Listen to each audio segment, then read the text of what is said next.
आज की स्टोरी है फांस। जनवरी के दिन थे। कड़ाके की सर्दी पड़ रही थी। दीवार घड़ी ने थोड़ी देर पहले ही रात के 12 बजने की घोषणा की थी। कामरान और सुल्तान अभी अभी सोए थे। कामरान इस वर्ष 12वीं में था और सुल्तान 10वीं में। दोनों की बोर्ड की परीक्षाएं थीं। मैंने आरंभ से ही उनके प्रतिदिन 1 घंटा अभ्यास करने की आदत डाल रखी थी। केवल शनिवार को उनकी छुट्टी होती थी। 1 घंटा अभ्यास करने के बाद वे हम लोगों के साथ मिलकर ताश या कैरम खेलते या कॉमिक्स पढ़ते थे। दोनों ही अपनी अपनी कक्षा में प्रथम आते थे और अपनी परीक्षाओं में वे दोनों विशेष योग्यता सूची में आएंगे, इसका हमें पूरा विश्वास था। मैं पढ़ाई में हमेशा ही कच्ची रही थी। हमारा ज़माना और था। तब लड़कियों पर बहुत पाबंदियाँ थीं। घर से स्कूल, स्कूल से घर, न अध्यापकों से अधिक बात करो, न साथी लड़कों से मेल जोल बढ़ाओ, न कोई घर में पढ़ाने वाला था, न मार्गदर्शन करने वाला। अब्बू खेती बाड़ी के कामों में व्यस्त रहते थे और दोनों भाई शहर के विद्यालय में छात्रावास में रहकर पढ़ते थे। 10वीं पास किया ही था कि सलमान से विवाह हो गया।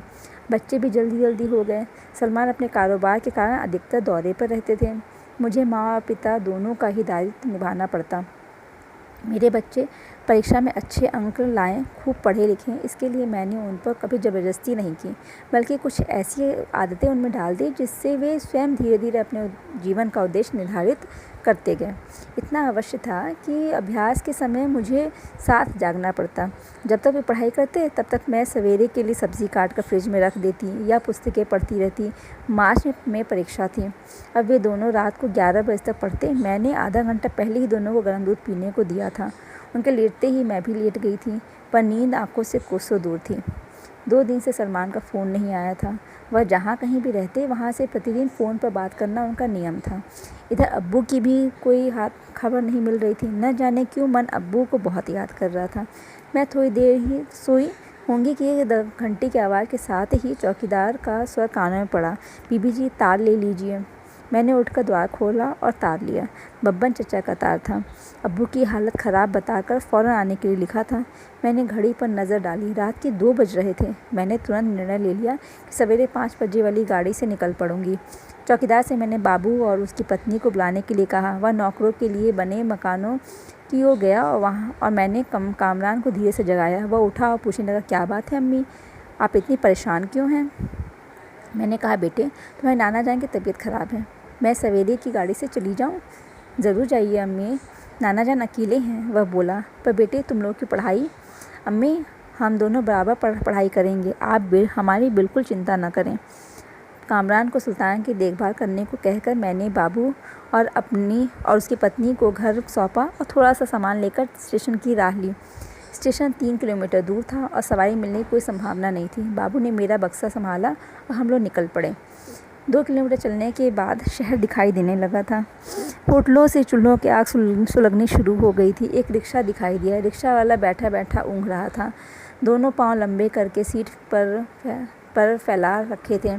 बाबू ने उसे बहुत आवाज़ें दी, तब कहीं वह जागा, पर स्टेशन चलने से उसने इनकार कर दिया। बहुत सर्दी है कहकर वो फिर सो गया। थोड़ी दूरी पर एक दूसरा रिक्शा वाला मिला जो होटल की भट्टी के सामने खड़ा आग ताप रहा था।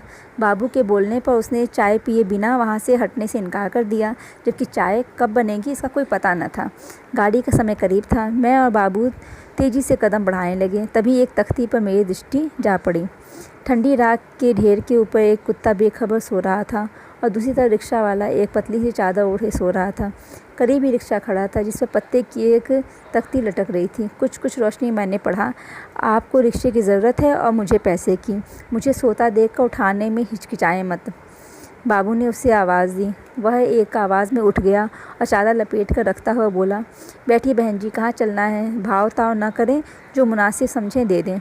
मैं बाबू को वापस लौटने को कहकर रिक्शे में बैठ गई और रास्ते में मैंने उससे पूछा, तुमने यह तख्ती क्यों लगा रखी है? उसकी बातचीत से वह किसी अच्छे घराने का लड़का लग रहा था। मुझे उससे बात करने जानने की सहज ही उत्सुकता हुई। जो कुछ उसने बताया वह बहुत ही आश्चर्यजनक था। वह एक साधारण गरीब परिवार से था और एक विद्यालय में चपरासी था। जो वेतन मिलता था उसमें पत्नी और बच्चों का पेट बड़ी मुश्किल से भर पाता था। पिछले दिनों उसकी बहन ने उसके पति को तलाक देकर वापस मायके भेज दिया था। उसे कोई बीमारी थी जिसके लिए रोज़ 15 रुपये की दवाई लेनी पड़ती थी। मेरी बहन केवल 18 वर्ष की है। बहन जी, उसने अभी ज़िंदगी में देखा ही क्या है। मैं उसे मरने नहीं देना चाहता। इसे रात को अपने दोस्त का ये रिक्शा चलाता हूँ।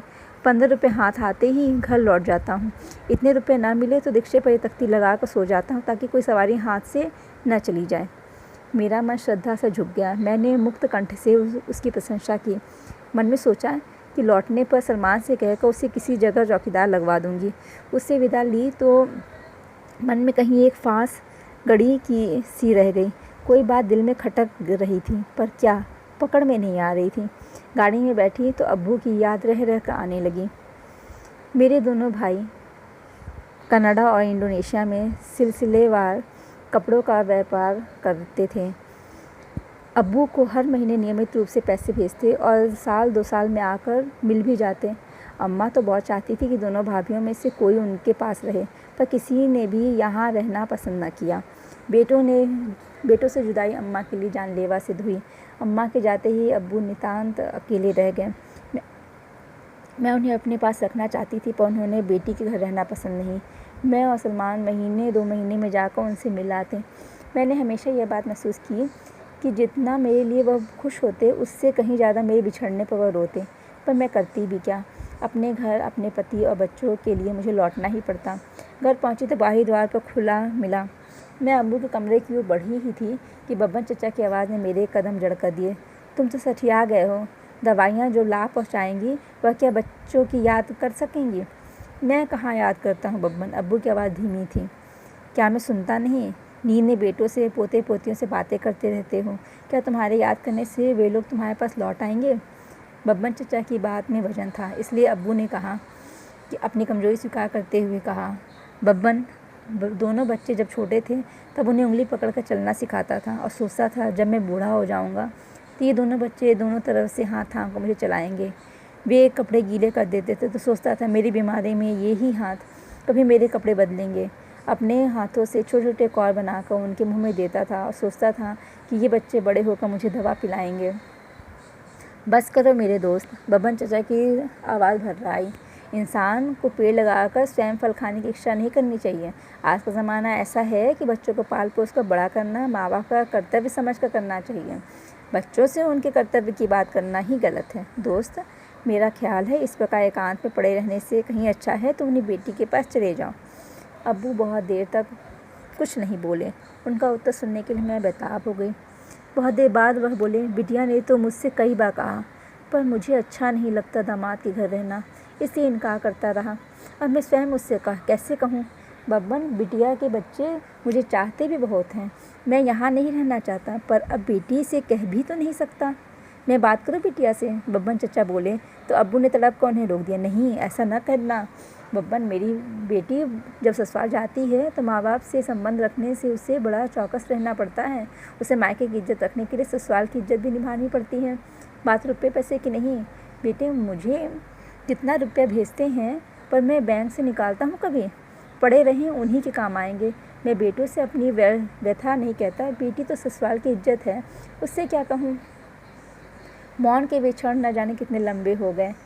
मैं कोई आहट किए बिना खड़ी थी और भीतर अब्बू और बब्बन चाचा मौन भाषा में बात कर रहे थे। कोई 40 मिनट के बाद मैं अपने हवास में लौटी और कमरे में दाखिल हो गई। अरे बिटिया आ गई। बब्बन चाचा के स्वर में से अब्बा की आंखें खुल गईं। मैं उनके पास बैठकर रोने लगी, वो सभी बातें याद कर जो अभी पिछले 40 मिनट से सुन रही थी। जब बहुत देर तक मेरा रोना नहीं रुका तो अब्बू भी घबरा गए। क्या बात है बिटिया, क्यों इतना रोए जा रही हो? अब्बू, आपके दामाद और बच्चों ने मुझे घर से निकाल दिया है। मैं ठीक ऐसे ही बोली जैसे कोई मंझी हुई अभिनेत्री किसी फिल्म में कहा करती है। क्या कह रही है बेटी? अब्बू एकदम घबरा गए। मुझे डर लगा कहीं सदमा न लग जाए उन्हें। तुरंत बनावटी रुलाई रोते हुए बोली, हाँ अब्बू, उन लोगों ने कहा है तुम्हारे अब्बू वहाँ अकेले बीमार पड़े हैं और मैं ठाठ से रहती हूँ। इसके लिए मुझे शर्म आनी चाहिए। अरे वाह, यह भी कोई बात हुई? अब्बू सचमुच हैरान थे।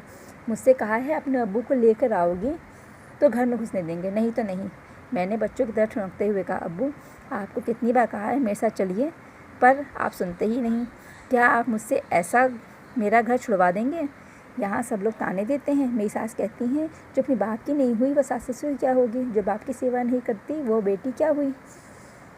अब्बू मेरी किसी सोच में पड़ गए। बिटिया सच बता, कामरान सुल्तान मेरी याद करते हैं? अरे अब्बू, उन्हीं दोनों ने तो अपने अब्बा को बहकाया है। गिनी बोले, हम दोनों भी बड़े होकर आप लोगों को अकेला छोड़ देंगे। यह सुनकर आपके दामाद डर गए और मुझे यहाँ भेज दिया। तो फिर आप क्या कहते हैं अब्बू? मैंने अब्बू का हाथ अपने हाथ में लेते हुए कहा, बेटों के होते हुए मैं बेटी घर रहूं, यह अच्छा नहीं लगता। अब्बू का मन ही नहीं मान रहा था। मेरा मन पुनः भर आया। ठीक है अब्बू, हमेशा के लिए ना सही, पर उस समय तक मेरे घर रहिए जब तक कि बड़े भैया आपको लेने नहीं आ जाते। क्या बब्बू आ रहा है क्या यहाँ? कब? अब्बू भाव-विवल होकर बोले, मैंने बड़े भैया छोटे भैया दोनों को पत्र लिखा है। बड़े भैया अगले महीने आकर आपको अपने साथ ले जाएंगे। फिर पता नहीं कब आपकी सेवा करने का अवसर मिले, इससे तब तक मेरे घर चल कर रहिए। 20-22 दिन की ही तो बात है। अब्बू बबन चचा का सहारा लेकर उठ बैठे। बबन चचा मेरी ओर यूँ देख रहे थे जैसे वह मेरे मन पर टंगी उस तख्ती को स्पष्ट देख रहे हों, जिस पर लिखा था, तो मुझे पितृ छाया की ज़रूरत है। रिक्शे वाले से मिलने के बाद से जो फांस मन में गढ़कर पीड़ा पहुंचा रही थी, अब वह निकल चुकी थी।